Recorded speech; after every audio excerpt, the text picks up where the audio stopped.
Former Secretary of Defense Donald Rumsfeld has died at the age of 88, according to his family. Rumsfeld began his career in public service at the age of 30 when he was elected to Congress. He went on to serve 4 presidents: Richard Nixon, Gerald Ford, Ronald Reagan, and George W. Bush. After leaving the Pentagon, Rumsfeld wrote a memoir. He also spent much of his time working for veterans organizations. U.S. Senator Charles Grassley is back in Iowa, and he's been spending some time in Siouxland. Earlier today, KTIV's Al Joens sat down with the senator to ask him a few questions, including his current focus in the nation's capital and whether he's running for office again. I'm here with Senator Grassley, Republican from Iowa, and you know where I'm going to start. I know you said you make an announcement in the fall. Are you leaning one way or the other about whether you'll run again next year? No, I'm not. I'm concentrating on being a senator now. It's kind of a full-time job. I get to the office every day at 6 o'clock when we're in session, and usually leave about 6:30 at night when the Senate finally shuts down. I go to the 99 counties every year. This year, like I'm doing, I've been in 74 counties so far this year with Q&A.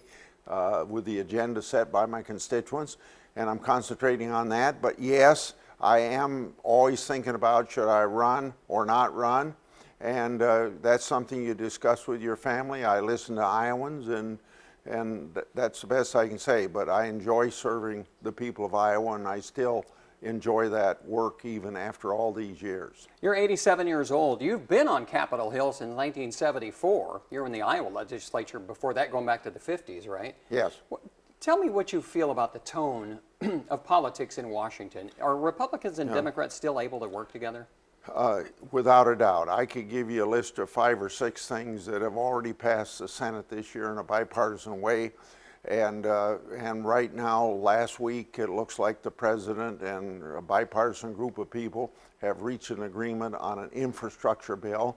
So it's going on all the time. And remember, in the United States Senate, when you have to have 60 votes to get something done and you're divided 50-50, you got to have bipartisanship or nothing gets done.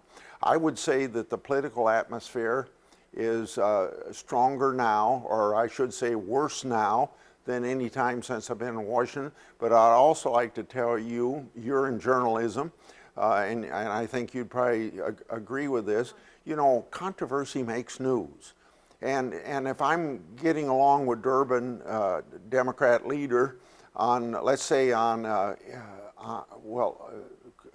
court reform. We passed the biggest court reform bill, criminal justice reform bill is what it's called, in generation, and didn't get much publicity on it. But when he and I are disagreeing on immigration, you know, you're more apt to have that on than you would be something we agree. So controversy makes news. So people have a distorted view of how much partisanship there is in Washington. There's too much, but not as much as people see on TV and read about. How about the farm situation? It's been a tough year for farmers here in Iowa, very dry here in the Midwest, Nebraska, South Dakota too. Will Washington be doing something to help farmers? Well, for the most part, we have a 5-year program of crop insurance, and about 95% of the people, farmers in Iowa, including the Grassley farm, we have crop insurance.